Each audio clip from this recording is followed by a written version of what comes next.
देवर्षि नारद के मन में सहज ही वो भाव उठा जो भगवान स्वयं चाहते थे।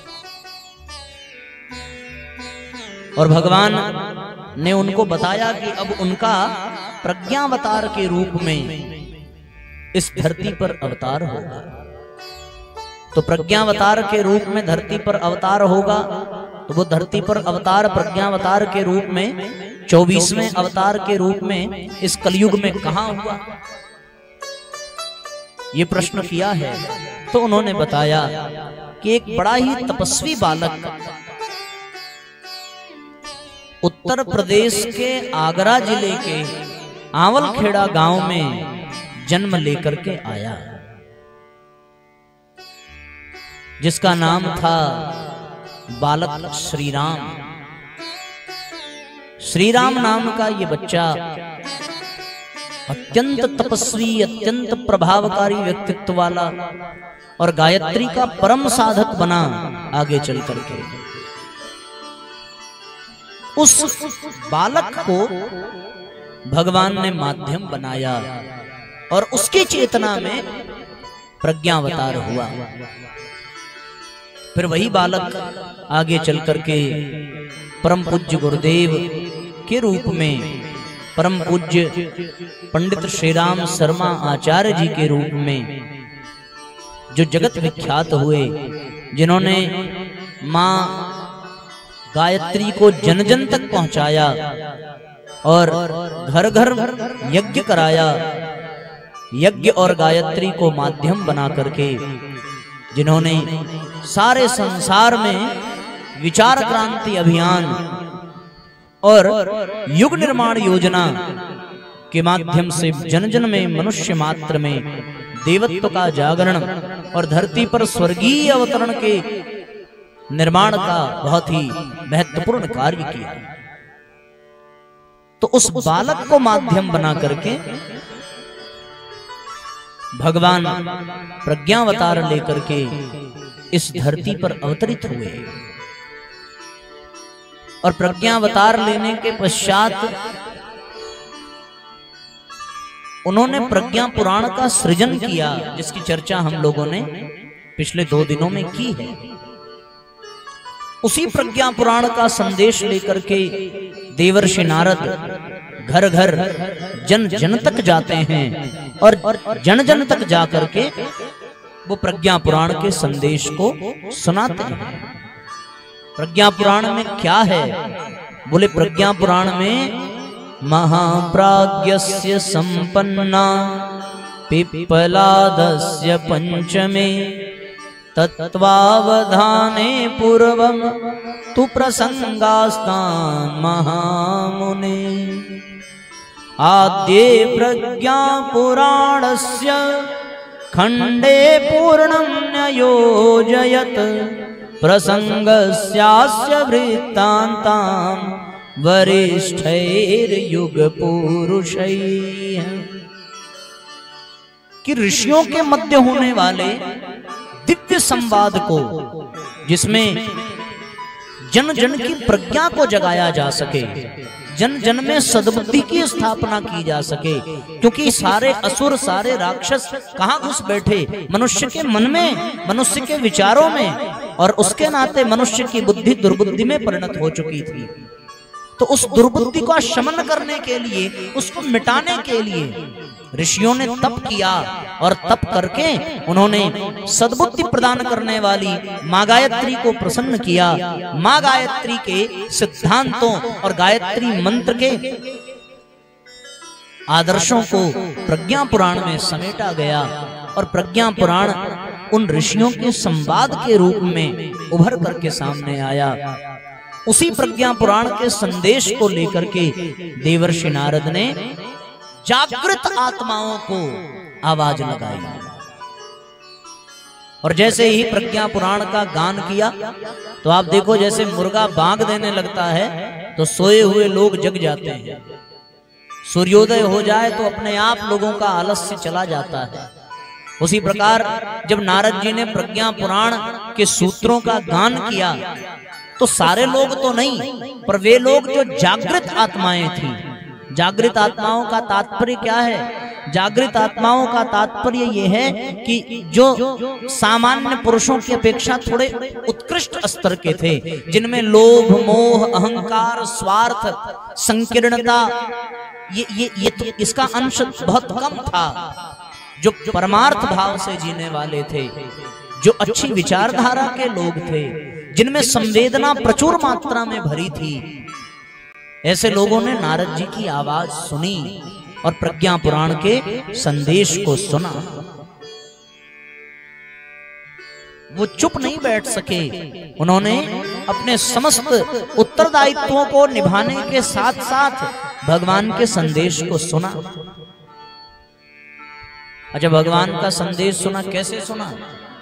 आपको पता है, भगवान राम और रावण में जब ठनी सीता माता का हरण हुआ, बोलो राम भगवान चाहते तो बड़े बड़े राजाओं से संपर्क कर लेते और बड़े बड़े राजाओं से उनकी सेनाएं मंगा लेते, या फिर अकेले अयोध्या में ही फोन कर लेते और भरत से ही कह देते कि सारी सेनाओं को लेकर के आओ, रावण को मारना है। और जब मारने में राम स्वयं सक्षम थे, सेनाओं से भी वो युद्ध कर सकते थे और अन्य राजा और राजाओं के सैनिकों का सहयोग ले सकते थे। भरत उनका भाई, अयोध्या चक्रवर्ती साम्राज्य, चतुरंगिणी सेना। अच्छा, उनकी ससुराल भी कमजोर थी नहीं, महाराज जनक की भी अपनी तो सेना रही होगी, खाली अयोध्या और जनकपुर की सेना ही मिला लेते तो भी बात बन जाती और रावण मारा जाता। लेकिन भगवान ने आवाज लगाई, और आवाज लगाई तो आवाज को सुना कौन? क्या किसी को पता नहीं चला होगा कि सीता का हरण हो गया? और अगर पता चला होगा तो सारे राज्य के राजा और उनके सैनिक चुप बैठे रहे, देवता तक चुप बैठे रहे। क्यों? क्योंकि सीता का हरण करने वाला कौन था? रावण, जिससे तीनों लोग डरते थे। लेकिन उस समय भगवान की आवाज सुनकर के कौन चुप नहीं बैठा? ये सोचो जरा। वो चुप नहीं बैठा जो जागृत आत्माएं थी। और जागृत आत्माएं कौन थी? उन दिनों जागृत आत्माएं बंदरों के रूप में, वृक्ष के रूप में, गिलहरी के रूप में, गिद्ध के रूप में धरती पर विद्यमान थी। अच्छा, ये बताओ, इन सब जानवरों में सबसे बहादुर जानवर कोई है क्या? गिलहरी की कोई ताकत है? गिद्ध की कोई ताकत है? बंदर किसी काम लायक होता है? आप कल्पना करके देखो। अगर कोई मजबूत जानवर होता, जैसे हाथी होता, चलो शेर होता, और वो सब भगवान का सहयोग करने आते, लेकिन भगवान का सहयोग पशुओं ने किया, पक्षियों ने किया, और पशु पक्षियों में भी उनने किया जिनका कोई बहुत अस्तित्व नहीं होता। बंदर कभी इस डाली पर बैठेगा, कभी उस डाली पर बैठेगा, एक मिनट वो चैन से बैठता नहीं है। आप कभी बंदर को ध्यान से देखना। पर भगवान तो अपना काम बंदरों से करा लेते हैं, और उन बंदरों ने भगवान की आवाज सुनी है। भगवान ने कहा कि समुद्र पे पुल बनाना है, तो बंदरों ने पत्थरों पर राम राम लिख करके पुल बनाना प्रारंभ कर दिया। राम नाम आधार जिन्हें वो जल में राह बनाते हैं, जिन पर कृपा राम करे वो पत्थर भी थिर जाते हैं। जिन पर कृपा राम करे वो पत्थर भी थिर जाते हैं। राम नाम आधार जिन्हें, राम नाम आधार जिन्हें वो जल में राह बनाते हैं। जिन पर कृपा राम करें वो पत्थर भी थिर जाते हैं। जिन पर कृपा राम करें वो पत्थर भी थिर जाते हैं। दोनों हाथ ऊपर उठाइए, एक साथ तालियां बजाइए।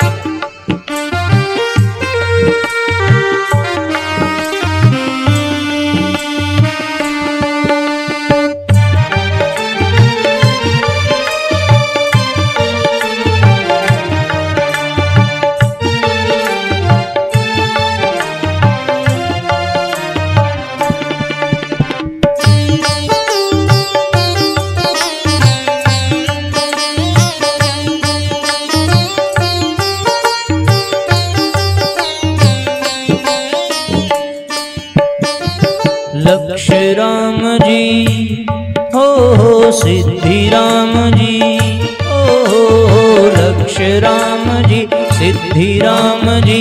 राम ही राह बनाई, राम ही राह बनाई। राम कर्म है हो राम कर्म है हो राम ही करता हो राम की सकल बड़ाई, राम की सकल बड़ाई। राम काज करने वालों में राम की शक्ति समाई। पृथक पृथक नामों से सारे काज करे रघुराई। भक्त परायण निज भक्तों को, भक्त परायण निज भक्तों को सारा श्रेय दिलाते हैं। जिन पर कृपा राम करे वो पत्थर भी थिर जाते हैं। जिन पर कृपा राम करे वो पत्थर भी थिर जाते हैं।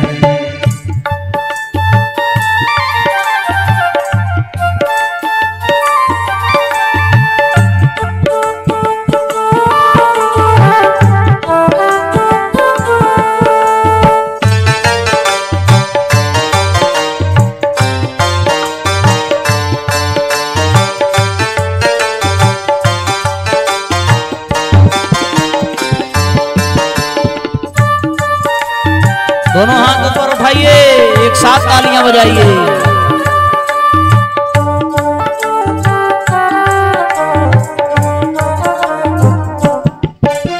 घट घट बस के आप ही अपना, घट घट बस के आप ही अपना नाम रटा देते हैं, नाम रटा देते हैं।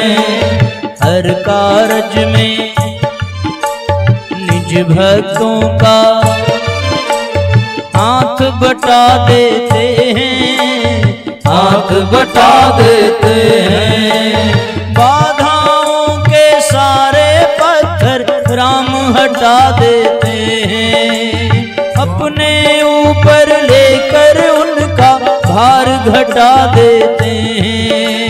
पत्थर क्या प्रभु तीन लोक का, पत्थर क्या प्रभु तीन लोक का सारा भार उठाते हैं। जिन पर कृपा राम करें वो पत्थर भी थिर जाते हैं। जिन पर कृपा राम करें वो पत्थर भी थिर जाते हैं। राम नाम आधार जिन्हें, राम नाम आधार जिन्हें वो जल में राह बनाते हैं।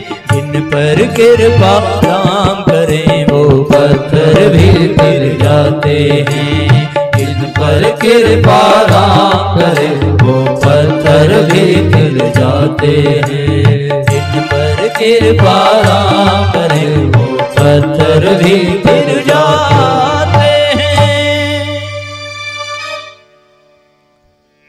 तो भगवान तुच्छ से तुच्छ व्यक्तियों से भी अपना काम करा लेते हैं। परम पूज्य गुरुदेव ने कहा है कि मैं तो कंकड़ और पत्थरों से भी अपना काम करा लेता हूं। ये भगवान की विशेषता है। भगवान पुकारता है, अवसर सबको देता है। तो जो उनके अवसर को, उनकी आवाज को सुन लेता है, पहचान लेता है, वो अपने आप को उनके चरणों में समर्पित कर देता है और श्रेय सौभाग्य का भागीदार बनता है। तो राम जी ने आवाज तो लगाई कि रावण को मारना है, लेकिन उनकी आवाज को किसने सुना? उन्होंने सुना जो जीवंत थे, जो जागृत थे। जागृत का तात्पर्य जो संकीर्णताओं में नहीं उलझे थे, जो विषय वासना में नहीं उलझे थे, जिनमें समाज के प्रति, भगवान के प्रति कुछ भाव था, जो लोभ मोह अहंकार और अपने दुर्गुणों में, दुर्व्यसनों में अपने जीवन को बर्बाद नहीं कर रहे थे, जिनकी चेतना जागृत थी, जिनमें भगवान का कुछ तत्व था। फिर वो किसी भी योनि में हो, कोई भी हो, वो अपने आप को झोंक देता है भगवान के काम में। तो जागृत आत्माओं ने भगवान की आवाज सुनी और जब उन जागृत आत्माओं ने भगवान की आवाज सुनी तो एक से एक बढ़कर चमत्कार उत्पन्न हुए और इस संसार को प्रज्ञा पुराण के सूत्रों में ढालने का काम उन जागृत आत्माओं ने किया। इसमें वर्णन आता है कि कोटिशः कपि भल्लूक भूमिकाम निर्वाहयन, करोड़ों करोड़ों कप यानी बंदर भालू यानी तुच्छ से तुच्छ लोग भगवान के काम में लग गए। एकैकस्य चमत्कारान कुर्वन्तो युगपर्ययम्, युग बदलने के लिए एक से बढ़कर एक चमत्कार और ऋक्ष बंदरों ने करके दिखा दिया। चमत्कार ही तो किया। जिस रावण से बड़े बड़े देवता डरते थे उस रावण को बंदरों ने मारना प्रारंभ किया। ये चमत्कार से कम है क्या? जिस रावण ने अपने भाई विभीषण को लात मार करके भगा दिया था, उसी रावण ने जब राम के ऊपर प्रहार किया तो विभीषण से देखा नहीं गया और विभीषण गदा लेकर के दौड़ पड़ा। भगवान शंकर ने मां पार्वती से कहा कि देवी देखो, युग इसको बदलना कहते हैं कि जब असंभव भी संभव लगने लगे। जिस रावण ने लात मारी विभीषण कुछ न कर सका, पर आज राम के ऊपर प्रहार किया और राम के प्रति समर्पण ने विभीषण को विवश कर दिया। विभीषण के भीतर की चेतना को झकझोर दिया और झकझोर करके जागृत कर दिया और वो विभीषण गदा लेकर के दौड़ पड़ा कि रावण मैं तुझे जीवित नहीं छोड़ूंगा। ये जानते हुए भी कि विभीषण रावण से जीत नहीं सकता, पर ये साहस ही भगवान की कृपा है, ये उत्साह ही भगवान का अनुग्रह है। और ये सबके भीतर नहीं आता, ये उसी के भीतर आता है जो भगवान के शरण में आता है। फिर छोटा सा छोटा व्यक्ति भी बड़े से बड़ा काम कर लेता है। भगवान की जब कृपा होती है तो मूक होई बाचाल, पंगु चढ़ई गिरिवर गहन, गूंगा बोलने लगता है, लंगड़ा दौड़ने लगता है, पहाड़ लांग जाता है जब भगवान की कृपा होती है। किसी ने पूछा हनुमान जी से, आपने समुद्र कैसे लांग लिया? हनुमान जी ने कहा, केवल एक ही कारण था, बार बार रघुवीर सम्हारी, रघुवीर की कृपा थी सो मैं ये कर पाया। अन्यथा तो वो हनुमान वही थे ना कि जब बाली ने सुग्रीव को मार करके भगा दिया तो भगोड़े सुग्रीव के साथ हनुमान को भी भागना पड़ा। अगर हनुमान में शक्ति है तो वो तो बाली को मार सकते थे, पर हनुमान भी शक्तिमान कब बने? जब राम की शरण में गए, तब उन्होंने अपनी शक्ति को पहचाना। और जटायु जी ने का चुप साध रहे बलवाना, पवन तनय बल पवन समाना। वायुपुत्र हो और तुम्हारे भीतर भी अपने पिता के समान ताकत है। तो राम का समर्पण और उस समर्पण के बाद राम की जो कृपा हुई, भगवान की कृपा के नाते फिर हनुमान बन गए। इसलिए भगवान की आवाज को जो सुन ले और जो उनके प्रति समर्पित हो जाए उसका कल्याण हो जाता है। तो जैसे ऋक्ष बंदरों के कारण पूरा वातावरण बदलता चला गया और रावण पराजित हुआ, उसी प्रकार नारद जी के प्रज्ञा पुराण का संदेश सुन करके जागृत आत्माएं उठ खड़ी हुई और उन्होंने भगवान की आवाज सुनी और प्रज्ञा पुराण के सूत्रों को अपने जीवन में उन्होंने धारण करना प्रारंभ किया। तो कैसे धारण करना प्रारंभ किया? कौन से सूत्र धारण किए और किस प्रकार से उन्होंने समाज में काम किया, इसका भी बहुत सुंदर वर्णन आता है कि उस समय भगवान की आवाज सुनकर भगवान के अनुशासन को स्वीकार करने वाला और भगवान के प्रज्ञा पुराण के सूत्रों को जीवन में धारण करने वाला व्यक्ति दिव्य चेतना से ओतप्रोत होकर के प्रज्ञा पुत्रों के रूप में इस संसार में सक्रिय होने लगा। जैसे भगवान जब अवतार लेते हैं तो भगवान के जितने भी अनुचर हैं, परिकर हैं, वो सब के सब इस धरती पर भगवान के कुछ जन्म लेने से पहले, कुछ भगवान के कालखंड में और कुछ भगवान की बची हुई योजनाओं को पूर्ण करने के लिए उनके स्वधाम जाने के बाद इस धरती पर आते हैं। जैसे भगवान राम के आने से पहले कुछ आत्माओं ने जन्म लिया, विश्वामित्र, वशिष्ठ, इन सब ने, महाराज दशरथ, कौशल्या और जनक, ये सब राम से पहले आए। पर किस लिए आए? राम का ही काम करने के लिए आए। और कुछ राम के समय में आए, जैसे नल, नील, हनुमान, केवट, ये सब, शबरी, ये सब राम के समय में आए। और कुछ राम के बाद भी आए, जिन्होंने राम का काज किया। तो साथियों, ऐसे ही कुछ परम पूज्य गुरुदेव से पहले आए और कुछ गुरुजी के समय में आए और कुछ गुरुदेव का शरीर छोड़ने के बाद आए, जिन्होंने प्रज्ञा पुराण के सूत्रों को घर घर पहुंचाने का कार्य करना प्रारंभ किया। पहले लोगों ने अपने भीतर उन सूत्रों को अपनाया और पूरे प्रज्ञा पुराण के जितने भी सूत्र हैं, जितने भी अध्याय हैं, जितने भी श्लोक हैं, उन सब श्लोकों, सब सूत्रों को कुछ महत्वपूर्ण सूत्रों में विभाजित किया जाए तो वो महत्वपूर्ण सूत्र कौन से निकल करके आते हैं। इसमें वर्णन आता है कि व्रतिनो नव निर्माण स्वनिर्माणस्य चाभवन, अर्थात उन प्रज्ञा पुत्रों ने पहले स्वनिर्माण किया, अपना निर्माण किया, यानी अपने भीतर की दुष्प्रवृत्तियों को मिटाया, अपने भीतर की सत्प्रवृत्तियों को जगाया और उन दुष्प्रवृत्तियों को मिटाकर आत्मनिर्माण किया। और आत्मनिर्माण करने के पश्चात बहुत महत्वपूर्ण संकल्प लिए और युग देवता के युगावतार प्रज्ञावतार के चरणों में अपनी श्रद्धांजलि अर्पित की। तो फिर किस प्रकार से कहते हैं साहब कि पंचमुखी अग्नि वेदिका के तरीके से। ये पंचमुखी वेदिका क्या है? अग्नि के 5 मुख्य लक्षण दिखाई पड़ते हैं। आग देखी है आप लोगों ने? अच्छा हाथ उठाओ जरा, किन किन लोगों ने आग देखी है? हाथ उठाओ। एक बिटिया, अच्छा सब लोगों ने आग देखी है ना? अभी बताओ आग लगाई कितने लोगों ने? नहीं, आग लगाना कोई गलत भाव से नहीं है, बिना अग्नि के तो रसोई भी नहीं पकेगी। तो इसलिए जो हम अग्नि देखते हैं, इसमें वर्णन है प्रज्ञा पुराण में कि पंच मुख्यग्नि विद्यास्ते पुरोदु देव दक्षिणाम, अग्नि के पंचाग्नि के तरीके से उन देवदूतों ने, उन प्रज्ञा पुत्रों ने अपनी दक्षिणा भगवान को समर्पित की है। और ये पांच जो प्रेरणाएं मुख्य रूप से अग्नि से मिलती हैं, उनमें कौन सी महत्वपूर्ण प्रेरणाएं हैं? अग्नि की पहली प्रेरणा सुनो। अग्नि की पहली प्रेरणा है कि वो जब तक जीवित है तब तक गर्म है और प्रकाशमान है। गर्म होने का तात्पर्य तब तक सक्रिय है, यानी अग्नि में कोई आलस्य नहीं है।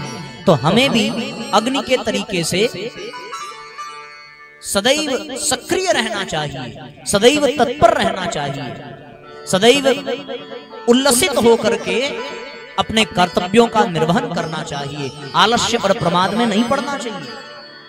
और वो जब तक अग्नि रहती है तब तक प्रकाशवान रहती है, यानी उसके जीवन में प्रकाश ही प्रकाश हो। तो वो प्रकाश का लाभ उसे स्वयं कितना मिलता है ये अलग विषय है, पर उस अग्नि के प्रकाश का लाभ औरों को मिलता है। जो रास्ता भटक जाते हैं, जो मार्ग से पीछे हट जाते हैं, वो अंधकार में भी अग्नि का प्रकाश उसका मार्गदर्शन करता है। तो अग्नि की पहली तो प्रेरणा यही है कि हम सदैव सक्रिय रहें और भूले भटकों को भी रास्ता दिखाएं। बहुत वंदनीय माता जी बड़ी प्यारी वंदना करती हैं। जो है अटके भूले भटके उनको तारे खुद तर जामे, जो है अटके भूले भटके उनको तारे खुद तर जामे। छल दंभ द्वेष पाखंड झूठ अन्याय से निश दिन दूर रहे, अन्याय से निश दिन दूर रहे।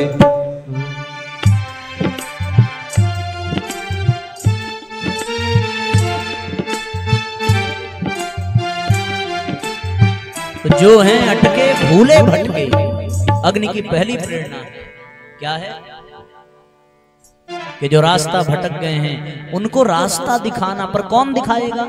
जो बुझ गया हो वो नहीं दिखाएगा, जो प्रज्वलित हो, जो जागृत हो, जो चैतन्य हो, वही दूसरों को रास्ता दिखाता है। ठीक है ना? बड़ी महत्वपूर्ण बात है। ये पंचाग्नि की पहली विद्या है, पहली प्रेरणा है। दूसरी प्रेरणा क्या है? बोले दूसरी प्रेरणा है कि अग्नि के निकट जो भी जाता है, ये अग्नि की विशेषता है कि अग्नि उसको अपने जैसा ही तत्सम बना देता है, अपने समान बना देता है। आप आग के पास किसी भी चीज को लेकर के जाइए, होता है कि नहीं होता? उसको आग जला करके उसको भी अग्नि के समान बना देगी, चाहे आप स्वयं कोई क्यों लेकर के न चले जाएं। तो जैसे चंदन के वृक्ष के पास बैठ करके चंदन की सुगंध जीवन में आने लगती है, उसी प्रकार चंदन विष व्यापक नहीं, सर्प का विष चंदन पर प्रभावकारी नहीं होता, लेकिन सर्प को चंदन की शीतलता अपने आप मिलने लगती है। और जब ऐसी शीतलता मिलने लगती है साथियों, तो अपने आप वो सर्प ठंडा हो जाता है। उसी तरह हमें अग्नि से ये दूसरी प्रेरणा लेनी चाहिए कि हम जब आग के पास जाते हैं तो वो आग सबको अपनी तरह बना देती है।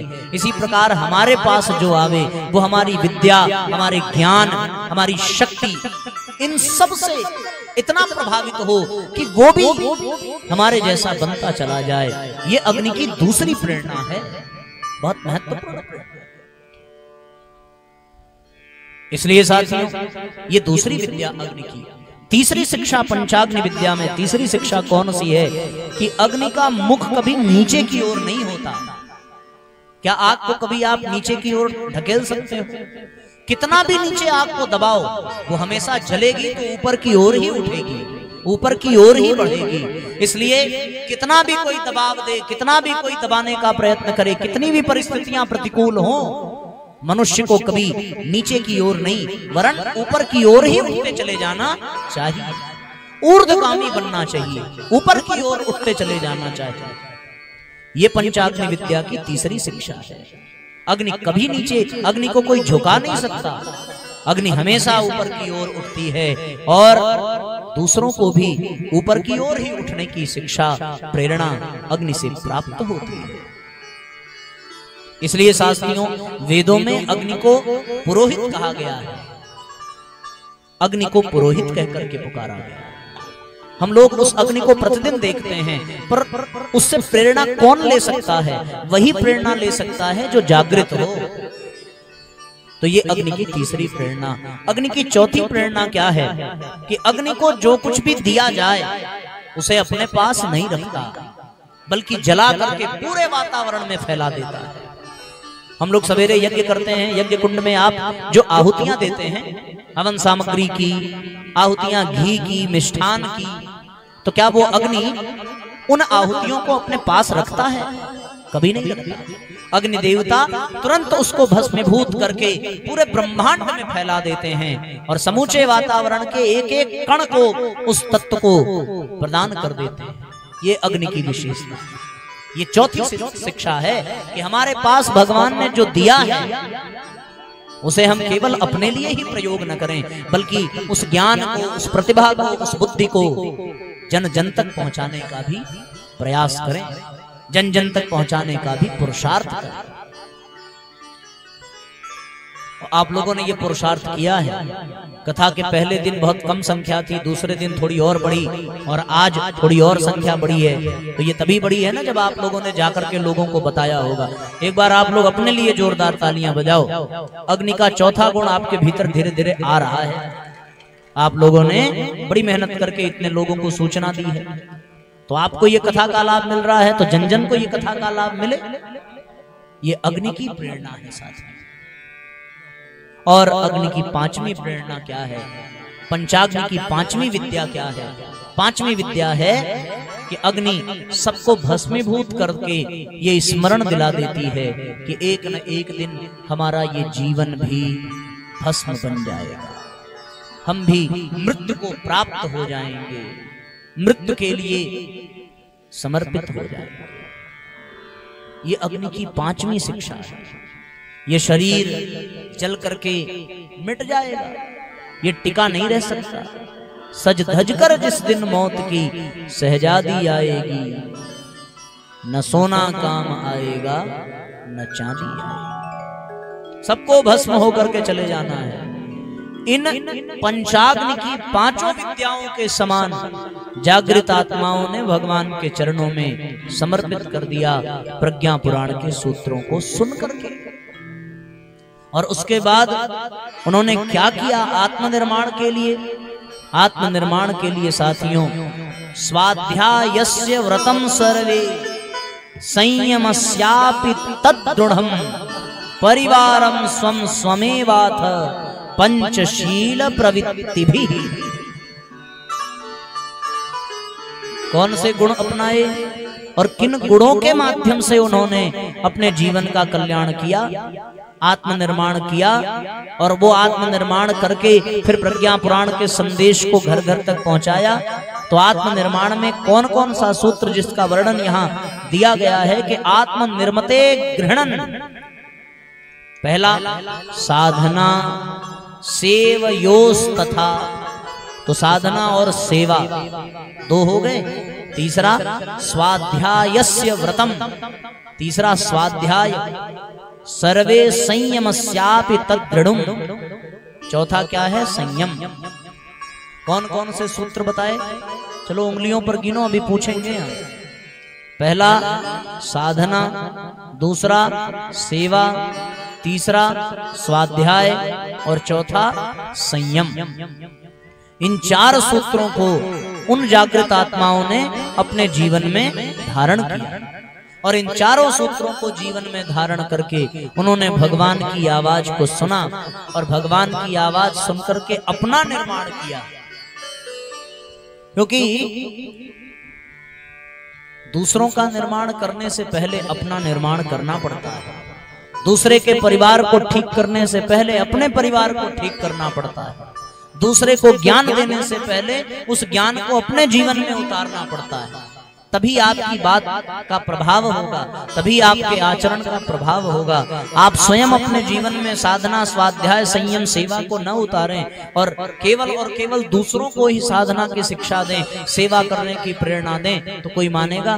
कभी नहीं मानेगा। तो जागृत आत्माओं की विशेषता है कि उनके जीवन में साधना दिखती है, स्वाध्याय दिखता है, संयम दिखता है और सेवा का भाव दिखता है। इन 4 सूत्रों को अपने जीवन में धारण करने वाला व्यक्ति ही जागृत बन सकता है और वही भगवान का काम कर सकता है।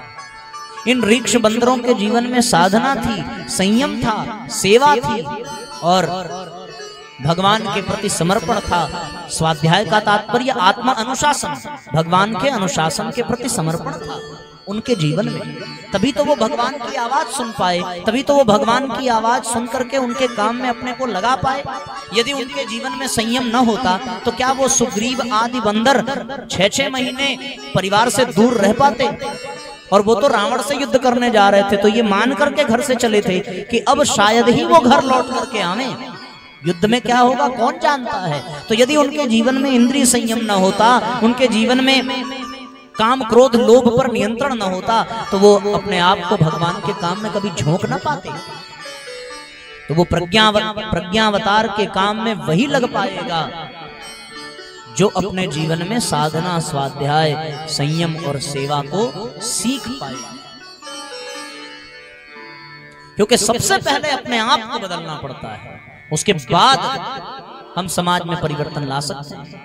तो प्रज्ञावतार का काम वही कर पाएगा जो आत्म निर्माण कर ले। आत्म निर्माण के बाद ही नव निर्माण आवश्यक हो जाता है। नव निर्माण की प्रथम सीढ़ी है आत्मनिर्माण। भगवान पूज्य गुरुदेव का तो नारा है कि युग परिवर्तन करना है। कोई एक गांव, एक स्थान, एक जिला, एक शहर, एक देश नहीं, पूरे के पूरे युग को बदलना है। ये प्रज्ञावतार का लक्ष्य है और ये प्रज्ञावतार की योजना है। तो फिर पूरे युग को कौन बदलेगा? जो अपने आप को बदलेगा। इसलिए गुरुजी ने कहा कि हम बदलेंगे, युग बदलेगा। हम बदलेंगे युग बदलेगा, यह संदेश सुनाता चल। हम बदलेंगे युग बदलेगा, यह संदेश सुनाता चल। आगे कदम बढ़ाता चल, बढ़ाता चल, बढ़ाता चल। आगे कदम बढ़ाता चल, बढ़ाता चल, बढ़ाता चल। हम बदलेंगे युग बदलेगा, हम बदलेंगे युग बदलेगा, यह संदेश सुनाता चल। आगे कदम बढ़ाता चल, आगे कदम बढ़ाता चल। आगे कदम बढ़ाता चल, आगे कदम बढ़ाता चल। सबसे पहले स्वयं को बदलना है। अपने जीवन में साधना, स्वाध्याय, संयम और सेवा को स्थान दो, ताकि खुद को बदल सको, फिर दुनिया को बदलना है।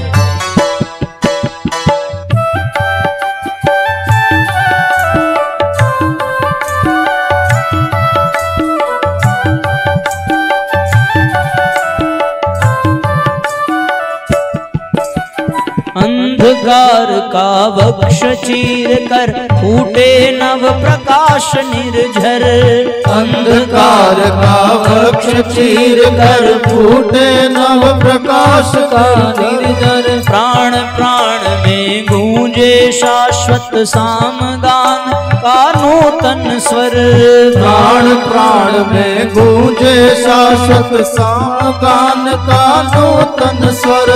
तुम्हें शपथ है हृदय हृदय में, तुम्हें शपथ है हृदय हृदय में। स्वर्णिम दीप जलाता चल, स्नेह सुमन बिखराता चल। तू आगे कदम बढ़ाता चल, स्नेह सुमन बिखराता चल। तू आगे कदम बढ़ाता चल। हम बदलेंगे युग बदलेगा, यह संदेश सुनाता चल।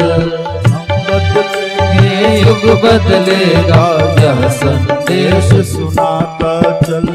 दोनों हाथ ऊपर उठाइए, एक साथ तालियां बजाइए।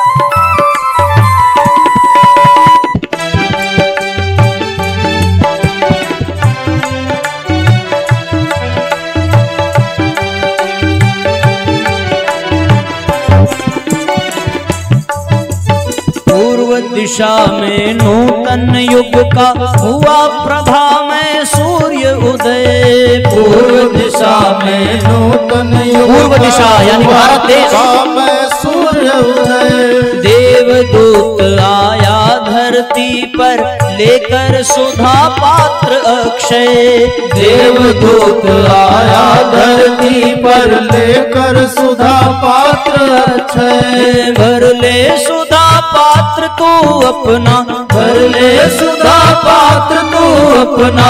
सबको सुधा पिलाता चल, शत शत कमल खिलाता चल। तो आगे कदम बढ़ाता चल, शत शत कदम खिलाता चल। तो आगे कदम बढ़ाता चल, आगे कदम बढ़ाता चल, आगे कदम।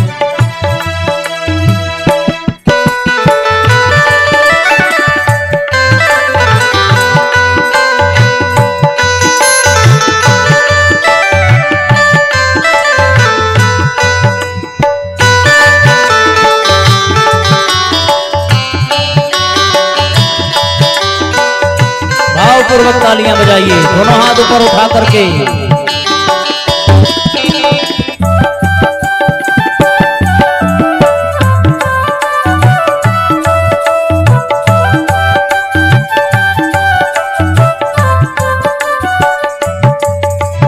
ओ नवयुग के सूत्रधार अविराम सतत बढ़ते जाओ। ओ नवयुग के सूत्रधार अविराम सतत बढ़ते जाओ।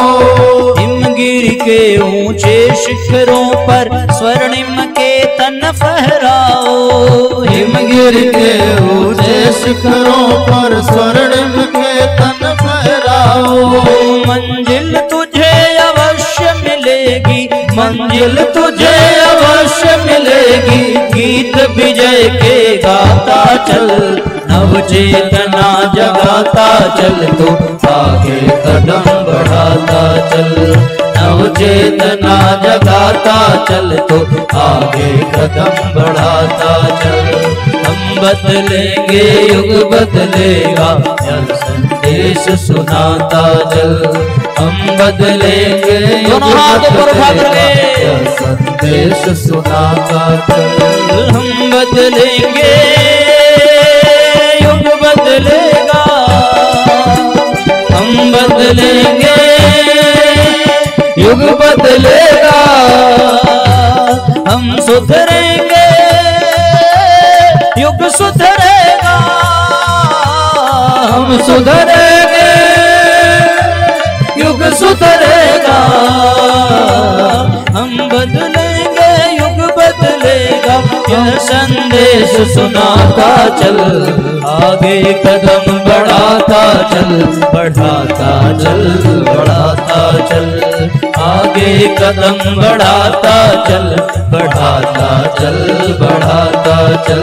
शत शत कमल खिलाता चल, तू आगे कदम बढ़ाता चल।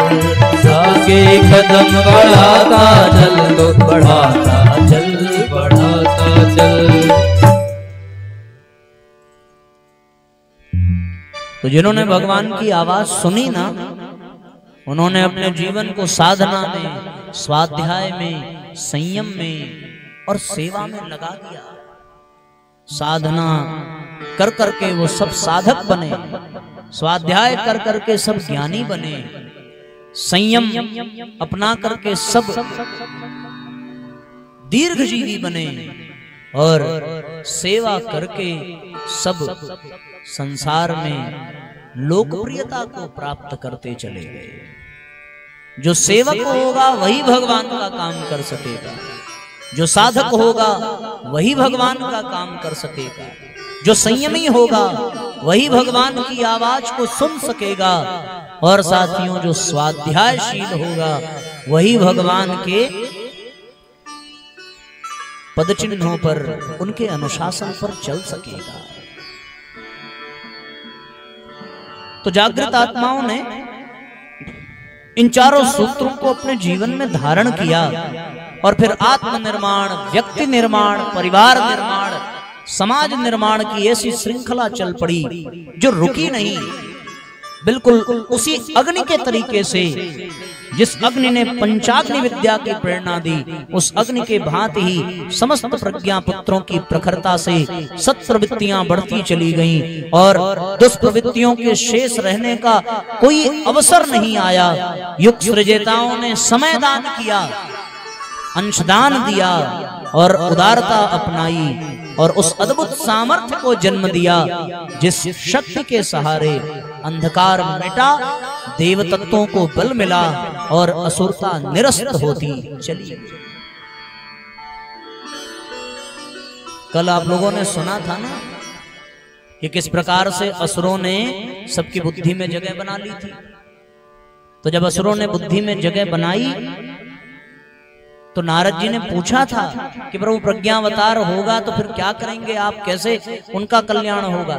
ऐसे ही कल्याण होगा कि फिर वो प्रज्ञावतार ने प्रज्ञा के सूत्र प्रदान किए और प्रज्ञा माता गायत्री को माध्यम बनाकर, यज्ञ रूपी सत्कर्म को माध्यम बनाकर आवाज लगाई, प्रज्ञा पुराण सुनाकर आवाज लगाई। जागृत आत्माओं की कानों में जब भगवान की आवाज गई तो उन्होंने साधना, स्वाध्याय, संयम, सेवा को अपने जीवन में अपनाया और अपने जीवन में अपना करके उन्होंने युग परिवर्तन की भूमिका में रीक्ष बंदरों जैसे अपने शक्ति, सामर्थ्य, समय, संपदा सबकी आहुति प्रदान कर दी। यदि हम भी जागृत हैं तो हम भी साधना करना प्रारंभ करें, हम भी संयमी बने, हम भी सेवक बने, हम भी स्वाध्यायशील बने, जिससे हम भी भगवान के संकेतों को समझ सकें, भगवान के अनुशासन को अपना सकें और भगवान के काम को कर सकें। मार्कंडेय जी ने कहा कि हे ऋषि वैशंपायन, जिस युग में ऐसे प्रज्ञापुत्र आए, जिस युग में प्रज्ञावतार हुआ, वो कलयुग का अंतिम समय था और उस कलयुग के अंतिम चरण को प्रज्ञा युग कहा गया, जो सतयुग से भी अधिक सुंदर था। उस कलिकाल के अंत में ये प्रज्ञा युग आया, जब जागृत आत्माओं का अंशदान ऋषि रक्त के तरीके से संस्कृति की अभिनव सीता को जन्म देने में सार्थक हुआ। इस सामर्थ्य में अगणित सत्प्रवृत्तियों को सृजा गया और उनको परिपोषित किया गया। तो जब चारों ओर सत्प्रवृत्तियां ही सत्प्रवृत्तियां व्याप्त हो गईं, चारों ओर सद्गुण, सत्कर्म, सद्भाव ही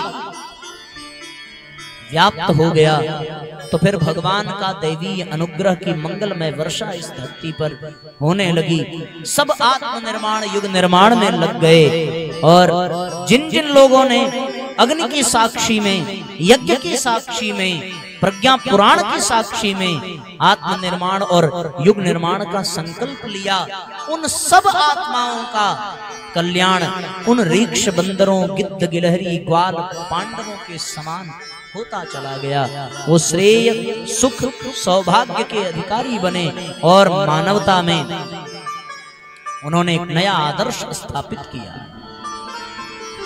ऐसी जागृत आत्माएं जहां होती हैं और जब भगवान के काम में वो लग जाती हैं, तो फिर बड़े से बड़ा महाभारत भी जीतने में कोई कठिनाई नहीं होती।